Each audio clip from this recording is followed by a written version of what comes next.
रोज तर आपण जेवण बनवतोच आणि जेवण बनवताना घरामध्ये प्रत्येकाला काय आवडतं आणि काय नाही आवडत याचा विचार करूनच आपण जेवण बनवत असतो।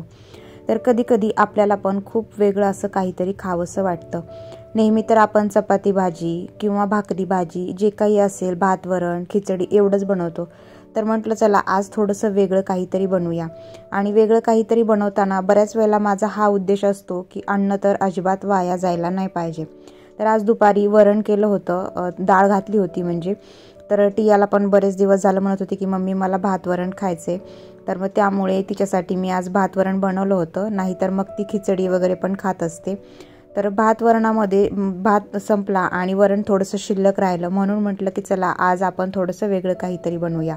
आणि जेव्हा मी काही करते तेव्हा माझी नेहमीच मदतीला असणारी आमची टिया, ती पण इकडे तिचे चपात्या बनवण्याचं काम सुरू आहे। तर ती मला असं काही करताना पाहत असते आणि तिला पण सेम तसंच काहीतरी करायचं असतं। तर इथं मला प्रत्येक वेळेला मागायला येत होती की मम्मी मला हे पाहिजे, मला पीठ पाहिजे, मला पण तेल पाहिजे। आणि तिला पण एक छोटा पोळपाट बेलन घेऊन दिले तर ती त्यावरती तिचं काम करतच असते। तर आज मी इथे वरण शिल्लक राहिल्यामुळे म्हटलं चला आज आपण वरणफळं बनवूयात।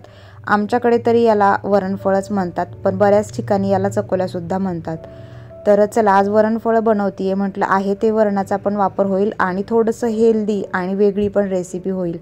कारण रेसिपी वेगवेगळ्या बनवताना मी घरात हेल्दी पण असली पाहिजे याचा पण जास्त विचार करत असते, हेल्दी खाणं प्रेफर करत असते।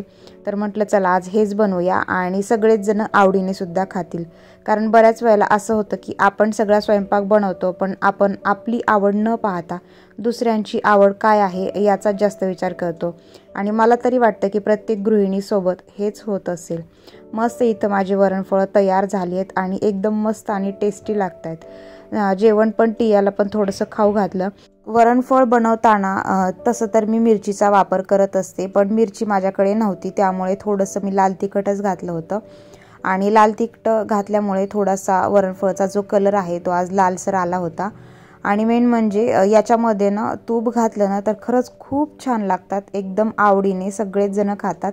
तर टियाने सुद्धा खूप जास्त आवडीने खाल्लं आणि बऱ्याच दिवसानंतर आता मी हे वरणफळ बनवले होते। अशामध्ये जास्त काही बनवण्यात आलंच नव्हतं। तर थंडी असल्यामुळे जास्त करून तर भाकरी आणि भाजीचाच बेत असायचा आणि मेन म्हणजे थंडीमध्ये खूप जास्त वेळ काम करायला पण नको वाटतं। पण किचनमध्ये गॅस चालू असल्यामुळे थोडंसं गरम लागतं आणि मग किचनमध्ये काम करताना एवढं जास्त काही वाटत नाही। पण बाकीची सगळी जी काही आहे तर ती काळजी घेऊनच थंडीमध्ये पण काम केलं जातं। जसं की आता थंडी असल्यामुळे जॅकेट वगैरे पण घालावं लागतं, पायामध्ये काही ना काही या सगळ्या गोष्टी चालतच असतात।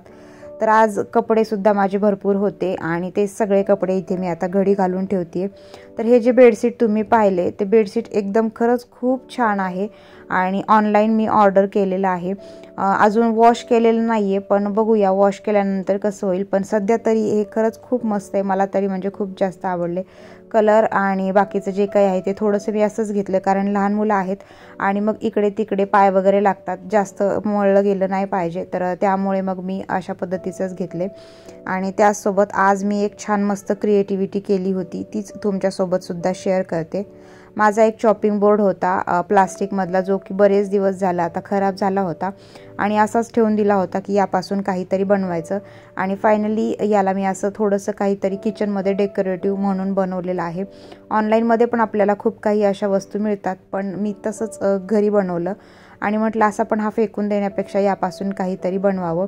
ज्या आईस्क्रीमच्या स्टिक्स होत्या त्या लावून असं छोटंसं घर बनवलं तिथेच आणि त्यावरतीच बॉटल लावून थोडंसं असं कोट्स जो आहे किचन रिलेटेड तर तो मी इथे लिहिला होता आणि मस्त झालं ते एकदम भारी। पण आता चिटकवायचं कसं त्याचा थोडासा प्रॉब्लेम आहे, किंवा मग नेल्स वगैरेच मारावे लागतात, पण नेल्स तर नको आहेत म्हणून मग अजून तरी तसंच ठेवले। बघूया 1-2 दिवसांमध्ये मी एक ऑनलाईन टेप मागवली आहे, तर ती जर टेप आली तर मग त्यावेळेला चिटकवेल आणि पुढच्या व्हिडिओमध्ये ते तुम्हाला दिसेलच।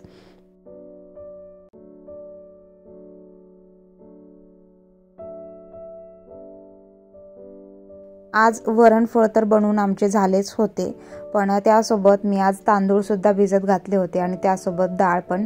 कारण म्हटलं की दुसऱ्या दिवशी टियाला स्कूलमध्ये टिफिनला डोसे बनवून देता येतील, तिला आवडतात डोसे आणि चांगलं आवडीने खाते। मुलांना पण थोडंसं वेगवेगळं खायला मिळालं की मग जास्त आवडीने ते खातात सुद्धा।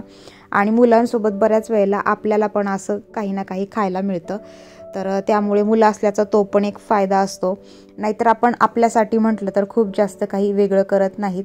जसं की मी पहिल्यांदाच सांगितलं की घरामध्ये सगळ्यांच्याच आवडीनिवडी जपल्या जातात, तर त्याप्रमाणेच इथे माझं डाळ आणि तांदूळ मी दिवसभर भिजत घातले होते आणि आता संध्याकाळची वेळ रात्रीची, तर झोपण्याच्या अगोदर म्हटलं हे काढून ठेवावेत.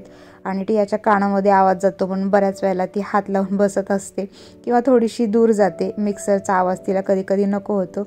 लहानपणी तर ती खूप जास्त दचकायची, पण आता जशी जशी मोठी झाली आहे तसं तिला सगळ्या गोष्टी कळत आहेत आणि मुलांमध्ये वेगवेगळे बदलसुद्धा आपल्याला दिसतातच. तर आता तेवढी जास्त ती घाबरत नाही, पण कधी कधी करत असते आणि हे सगळंच हिच्यासोबत करावं लागतं.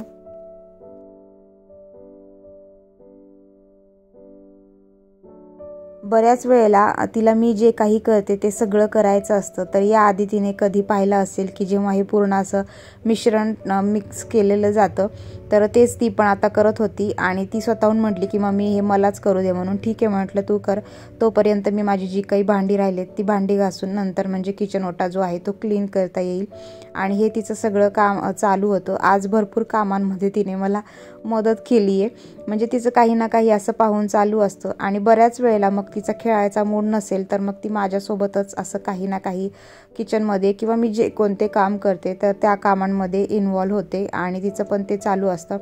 आणि आजकाल बऱ्याच मुलांचं असंच असतं की जसं की त्यांना खेळणी आणली किंवा काही असेल तर त्यामध्ये ते इंटरेस्ट न घेता असं जी काही बाकीच्या वस्तू आहेत घरातल्या त्यामध्येच त्यांना खूप जास्त इंटरेस्ट येतो. आणि तसंच काहीसं टियासोबतसुद्धा होत असतं. तर चला आमची अशा पद्धतीने कामे चालू असतात. आणि असंच मग माझं जेव्हा आम्ही दोघी मिळून काम करतो तर तिच्यासोबत काही गप्पा गोष्टी करत करत माझी कामे कधीच कंप्लीट होतात हे माझं मलासुद्धा कळत नाही. आणि मग त्यामुळे लवकरसुद्धा कामे होतात. आणि कधी कधी मग जर तिने आगाऊ काम वाढवून ठेवलं तर त्यावेळेला थोडासा वेळसुद्धा लागतो. ही आपली रोजचीच कामे आहेत आणि रोजची कामे आपण आनंदाने केली तर ती लवकरसुद्धा होतात. तर त्यामुळे मग आमचं असं गप्पा गोष्टी करत करत कामे चालूच असतात. फायनली तिला बोलत बोलत माझी इथे सगळी जी काही भांडी शिल्लक राहिली होती तर ती पण लगेच मी धुवून घेतली. आता किचन ओटा पण मला क्लीन करून घ्यायचा आहे. आता हे जे आहे ते पूर्ण मिश्रण मी एकदम मिक्स करून व्यवस्थित ठेवून देते, जेणेकरून ते दुसऱ्या दिवशीपर्यंत चांगलं फुगेल. आणि आता सध्या याला काहीच टाकायची गरज पडत नाही, कारण हिवाळ्यामध्ये पीठ चांगलं फुगलं जातं. आणि त्यासोबत मी मटकीसुद्धा भिजत घातली होती, तर ती पण अशा जाळीच्या टोपलीमध्ये ठेवली. याला दुसऱ्या दिवशी खूप चांगले मोड येतात. तर वेगळं काही याला घेण्याची गरज नाही आहे. जसं की आता स्प्राउट मेकर आहेत तर मी तसं काही घेत नाही आणि यामध्येच ठेवते. एकदम मस्त असे मोड आलेले दिसतात. तर तुम्ही पण हे नक्कीच लक्षात ठेवा आणि ट्राय करा.